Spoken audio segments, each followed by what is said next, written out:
Bienvenue chez Pulpe Pistache, épisode 3, comment créer sa collection, et plus précisément, la fiche technique.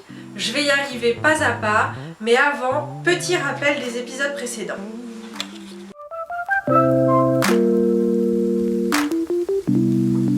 Avant de continuer plus la vidéo, quelques points à valider. On avait vu la dernière fois un plan de collection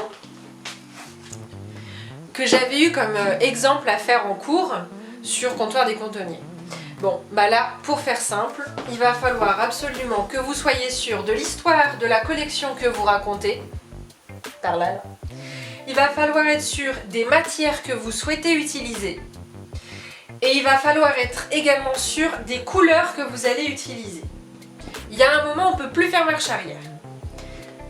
Alors, évidemment, je vous vois venir. Oui, mais il y aura forcément des modifications. Alors oui, vous aurez toujours des modifications, même si tout a été validé, je le conçois. La matière, elle n'est pas disponible parce que vous n'avez pas assez de vêtements qui ont cette matière, donc vous ne pouvez pas atteindre le minimum de commandes de votre fournisseur. Ou alors vous avez une emmanchure qui finalement va être modifiée quand il y aura le prototypage. Ça, ok, je le conçois. Il n'y a aucun problème pour ces petites modifications. Dans la dernière vidéo, on était resté aux jolis croquis sur silhouette. Par exemple, celui-là que j'avais dessiné pendant que je vous expliquais. Il y a une chose à savoir cependant, c'est que maintenant, les illustrations et les croquis ne vont plus être nécessaires. Il va falloir qu'on fasse des DAP, dessin à plat.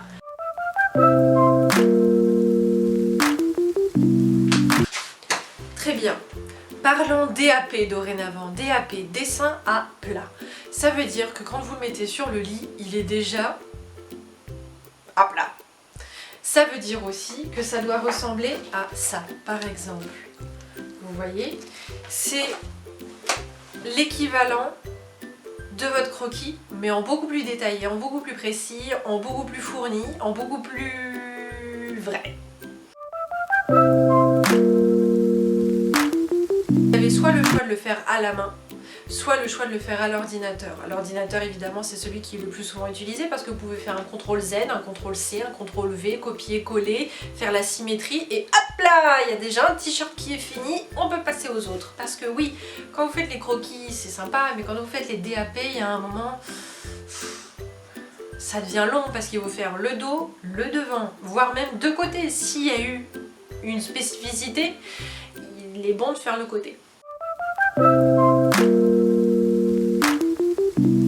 Ce DAP, qu'est-ce qu'il faut mettre à l'intérieur? Il faut mettre un vêtement, un DAP, un dos, un devant, un zoom si besoin, les pinces, les boutonnières, le zip, l'étiquette si elle est visible quand on le met sur le lit, les surpiqûres si elles sont d'une autre couleur ou si c'est une double surpiqûre, on va mettre les doubles surpiqûres sur ce tout petit croquis, mais il faut que ce soit visible également. Il est tout à fait possible de faire un zoom, vous mettez une petite bulle avec un zoom à l'intérieur en détail pour montrer quand le col est ouvert, ça fait ça à l'intérieur, ou l'intérieur de la doublure, elle est plutôt comme ça, les poches sont à l'intérieur, faites de telle façon. Si le tissu est transparent et qu'on voit une étiquette derrière, il faut dessiner l'étiquette avec en plus le visuel de la transparence, histoire qu'on comprenne un peu ce qui se passe. S'il y a une poche à l'intérieur de la poche, il faut la dessiner, c'est là où vous faites un zoom, etc. Que ce soit pour votre prototypage, pour votre production, c'est un point de repère entre tous les commerciaux, les marketeurs, les producteurs, enfin les fournisseurs et ceux qui vont produire, donc les usines également. C'est votre point de repère. Si vous dites moi j'ai fait une pince ici et que la personne n'a pas fait la pince, c'est votre croquis qu'il va falloir suivre et qui vous sert de repère.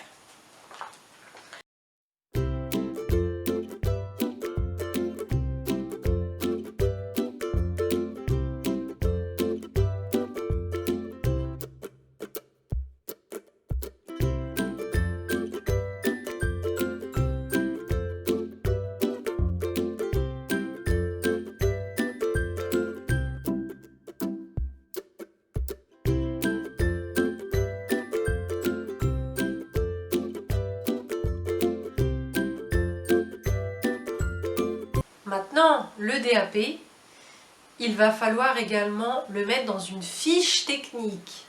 Mais là ça va, c'est un petit peu plus simple.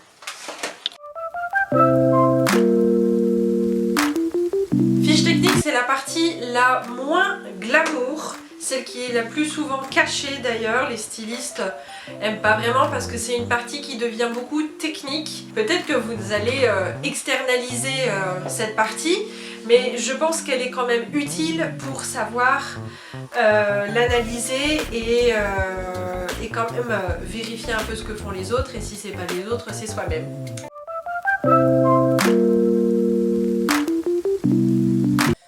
Dans une fiche technique, on va principalement retrouver le DAP, devant, dos, profil, zoom, ça on sait déjà. Ensuite se rajoute la description, puis les matières, comme un échantillon de matière, leur composition, peut-être même le fournisseur, les motifs, s'il y en a, les différentes couleurs de ce vêtement, s'il y en a, le nom du vêtement, la saison, le nom de la collection, la date de la fiche technique pour avoir les dernières mises à jour.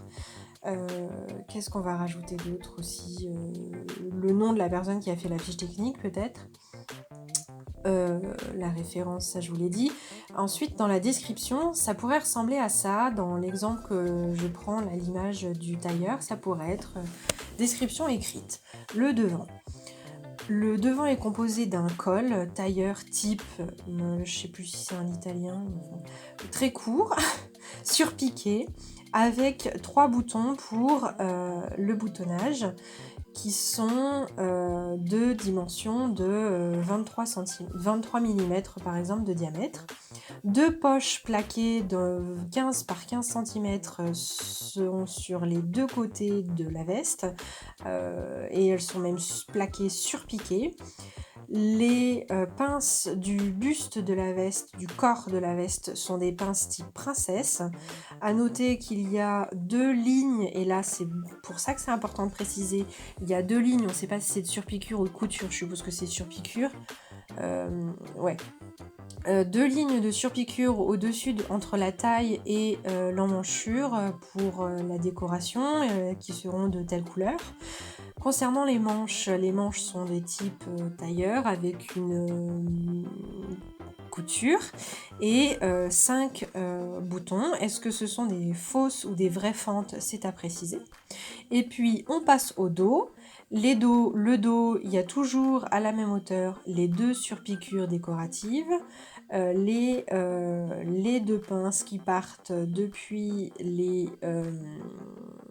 l'emmanchure, et 2 fentes à l'arrière. Il n'y a pas de couture milieu dos. Par exemple, ça peut être un début.